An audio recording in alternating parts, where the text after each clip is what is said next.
so happy. Yeah. Alright. I did my presentation over daycares and stuff and why you should not own them. So some people may think that owning a daycare is a walk in the park, but in reality it's not. Daycares involve a lot of time and patience and all that to get approved and ready for opening on the first day. Finding a location, children, safety precautions, and becoming certified are all big parts of becoming a daycare owner. My mom, for one, knows firsthand, because she runs a daycare, how hard it actually is. Therefore, I, for one, would not want to own a daycare. Owning a daycare takes a lot of patience. When a person wants to become a daycare owner, it can be probably the hardest time of all when they want to open. A person must find a location to take care of the children, they must find children to watch, and they must become certified in many fields. When starting out, a person must know the number of children that they can actually watch, which can be anywhere from, for one adult, it can be from anywhere at the age, depending, from 6 children to a maximum of 10 children. Let's see here. Location is also important. Everything must be child-proof. Well, mostly everything. All the doors must not be able to be locked where children are going to be, so that they don't lock themselves in there. For example, rooms and bathrooms, that kind of stuff. And another thing, baby bumpers are a key thing.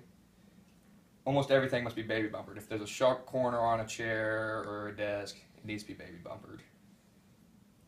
Therefore, when I mean baby bumpers too, by the way, it's all padded foam, that kind of stuff. Let's see here. Certification is probably the hardest part of all before you come and open a daycare. To become certified, you must be trained in CPR and pediatric first aid. You also must take 15 to 20 hours of classes, not to mention an orientation class as well, which was found on KDHE website, which is the Kansas Department of Health and Environment. Once a daycare is opening, it can either be more difficult or way simpler. Depending on how up-to-date a person's toys are in the facility and the equipment and all that, it can be pretty difficult or it can be pretty easy. For instance, if someone has a faulty toy, that can lead to injuries, which can lead to parents getting mad and suing, which could lead to a person losing their daycare and therefore being out of a job. And that's not good. In that case, an owner wants to be up to date on their toys and everything else so they can keep their job and have everything running well. Also, each year a daycare must be inspected by a fire marshal and daycare person so that they know if all the alarms are working, all the children know where the safety exits are, and make sure they're running their monthly drills to keep up with everything.